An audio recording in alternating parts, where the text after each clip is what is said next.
پیش خدمت ہے الفونس ڈورے کی مشہور کہانی آخری سبق کا اردو ترجمہ۔ اس کا ترجمہ کیا ہے امتیاز علی تاج نے۔ میں ہوں آپ کے ساتھ فیصل سعید زرخام۔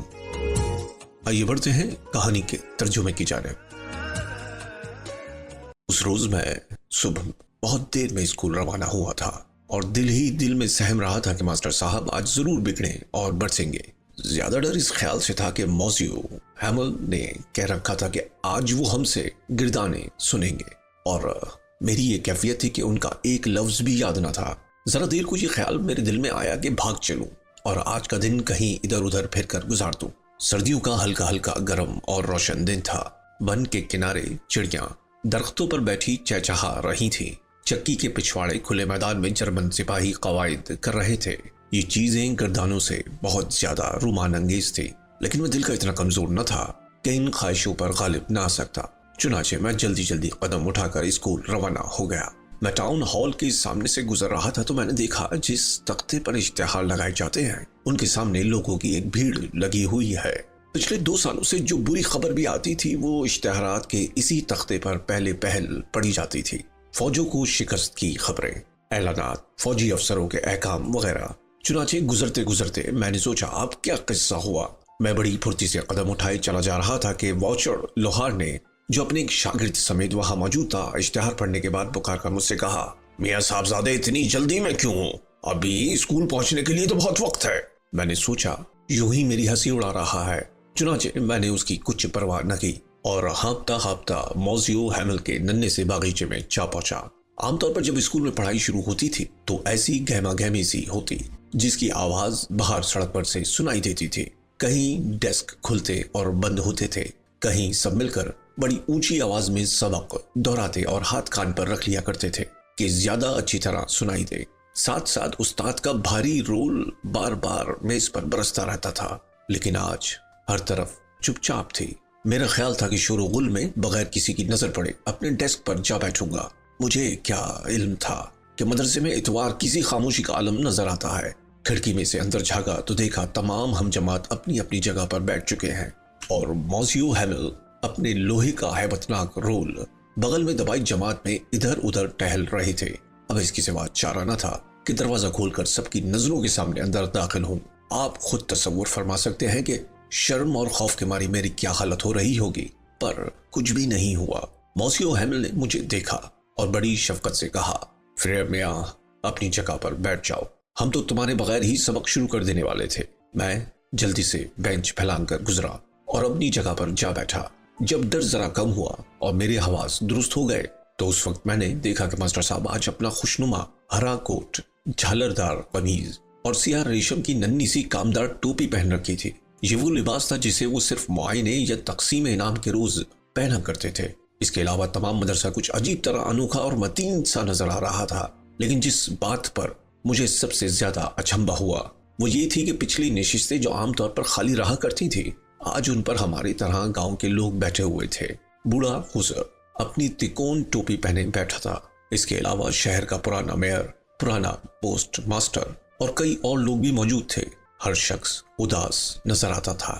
بوڑھا خضر بازار سے ایک قاعدہ لے آیا، اسے کھول کر اپنے زانوں پر رکھ لیا تھا اور اس کے مضمون پر اس کی اینک رکھی ہوئی تھی۔ میں ان انوکھی باتوں پر حیران ہی ہو رہا تھا کہ موزیو ہیمل اپنی کرسی پر بیٹھ گئے اور اسی متین اور شفیق آواز سے جس میں مجھ سے بات کی تھی بولے، میرے بچوں، آج میں تمہیں آخری سبق دوں گا۔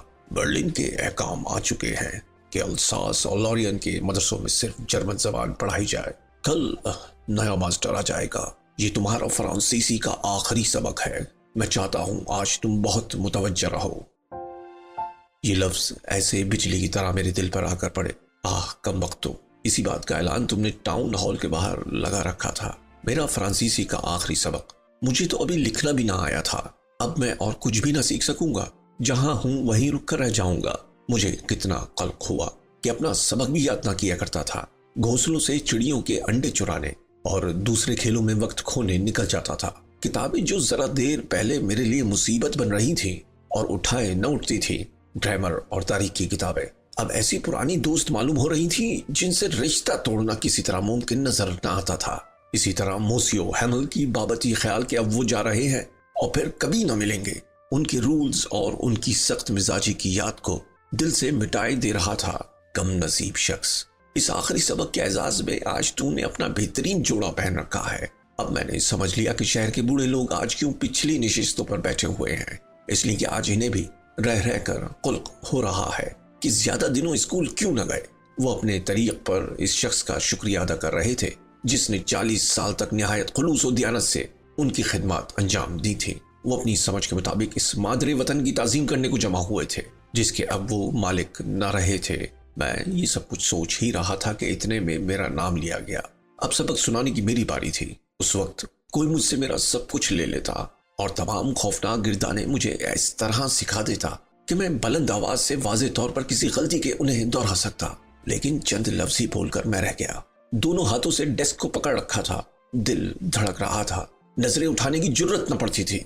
मोसियो हैमल ने मुझसे कहा, फ्रेंड्स मियां, मैं तुम्हें बुरा ना कहूंगा, तुम्हारा जी बुरा होगा, पर देखो हर रोज तुम अपने दिल में कहते रहे कि अभी बहुत वक्त पड़ा है, मैं कल अपना सबक याद कर लूंगा, और आज उसका क्या नतीजा निकला।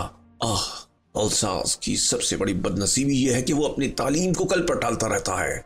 अब दुश्मन क्या कहा करेंगे कि ये लोग अपने आप को कहते तो फ्रांसीसी है, लेकिन इन्हें फ्रांसीसी बोलना आता है ना लिखना। लेकिन नन्हे बच्चे, इसमें सिर्फ तेरा ही कसूर नहीं, हम सब के सब मुजरिम हैं। तुम्हारे माँ बाप को तुम्हें तालीम देने का कुछ ज्यादा शौक न था। वो इस बात को तरजीह देते थे कि तुम किसी खेत या चक्की में काम शुरू कर लो कि घर की आमदनी में थोड़ा बहुत इजाफा हो जाए। और मैं भी कसूरवार हूँ। कई मरतबा बजाय इसके कि मैं तुम्हें सबक पढ़ाऊं, मैंने तुमसे ये नहीं कहा कि जाओ मेरे बगीचे के गमलों में पानी दे आओ। जब मैं मछली के शिकार को जाना चाहता था तो उस रोज स्कूल में छुट्टी न कर दिया करता था। इसी तरह एक बात से दूसरी बात निकालते निकालते मोसियो हैमल ने फ्रांसीसी जबान पर गुफ्तगू शुरू कर दी और कहा, ये दुनिया की सबसे प्यारी, सबसे वाज़ेह और मंतक के मुताबिक जबान है। इस वक्त इस बेबस जबान की हिफाजत और इसे अपने में जिंदा रखना हमारा फर्ज है। जो गुलाम कौमें अपनी जबान को याद रखती हैं, अपने कैद खाने की चाबी गोया उनके हाथ में रहती है। इसके बाद मोसियो हैमल ने कवायद की किताब खोली और हमें सबक पढ़ाया। मैं हैरान था कि आज सबक क्यों दिल में उतरा चला जा रहा है। वो जो कुछ भी कहते बहुत सहल और आसान मालूम होता था। मेरा ये भी ख्याल है कि ना मैंने अपने सबक कभी ऐसे तवज्जो से पढ़े और ना इतनी तवज्जो से सुना, और ना कभी उन्होंने ऐसे सब्र और तहम्मुल से पढ़ाया। ऐसा मालूम होता था रुखसत हो जाने से पेशतर ये दर्दमंद शख्स चाहता है कि जो कुछ खुद जानता है हमें भी सिखा दे और किसी भी तरह सब बातें एक ही बार हमारे दिलों में उतार दे। कवायद के बाद हमें खुशखती का सबक मिला। उस रोज मोसियो हैमल हमारे लिए नई कापियां लाए थे जिनमें अल्फाज फ्रांस अल्सास बड़े खुशखत लिखे हुए थे। हमारे डेस्क के ऊपर नन्ही नन्ही छड़ियां खड़ी करके कॉपियां उन पर टांग दी गई थी और टंगी हुई वो ऐसे मालूम होती थी गोया तमाम कमरे में नन्ही नन्ही झंडियां लहरा रही हैं। उस रोज आप देखते कि हर तालिब इल्म किस तरह अपने काम में मसरूफ था और जमात में कैसा सुकूत तारी था। आवाज थी तो महज कलम के कागज पर चलने की। एक बार चंद भंवरे कमरे में घुस आए पर किसी ने उनका ख्याल भी न किया। नन्हे बच्चों ने भी उनकी तरफ तवज्जो न की। वो अपनी कॉपियों में मछली पकड़ने के कांटों की तस्वीर ऐसे इन्हमाक से ट्रेस कर रहे थे गोया ये भी फ्रांसीसी सीखने का एक मौका था। बाहर छत के कंगरू पर कबूतर बैठे हल्के हल्के गुडरगू कर रहे थे। मैंने अपने दिल में कहा, ये लोग कबूतरों को भी जर्मनी में गुडरगू करना सिखाएंगे। जब कभी मैं लिखाई के काम पर से सर उठाता तो देखता कि मोसियो हैमल बेहिस्सो हरकत कुर्सी पर बैठे हैं। कभी एक चीज को देखते हैं कभी दूसरी को। गोया ये बात अपने दिल में जमा लेना चाहते हैं कि इस नन्हे से कमरे में हर चीज कैसी नजर आ रही है। सोचिए तो 40 साल तक ये शख्स यहीं रहा था। सामने जमात बैठी रहती थी और दरीचों में उसे उसका नन्हा सा बागीचा नजर आया करता था। डेस्कें और बेंच उसकी नजरों के सामने घिसकर पुराने हो गए थे। बागीचे में बलूत के पेड़ उसके देखते ही देखते बुलंद हुए थे।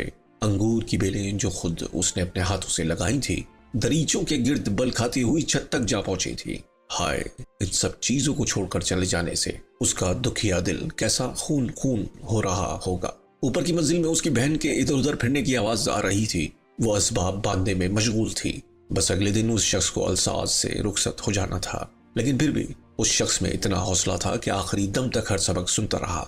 खुशखती के बाद हमें तारीख का सबक मिला और इसके बाद नन्हे बच्चे अबजद दोहराते रहे।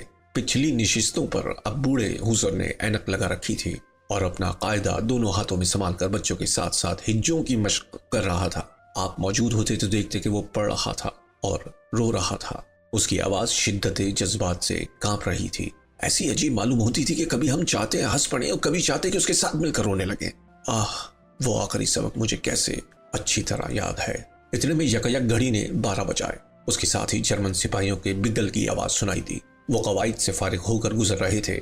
मौसियो हैमल कुर्सी पर से उठ खड़े हुए। उस वक्त उनके चेहरे का रंग फीका पड़ गया था, मगर जैसे बुलंदो बाला वो उस वक्त नजर आते थे पहले कभी नजर ना आए थे।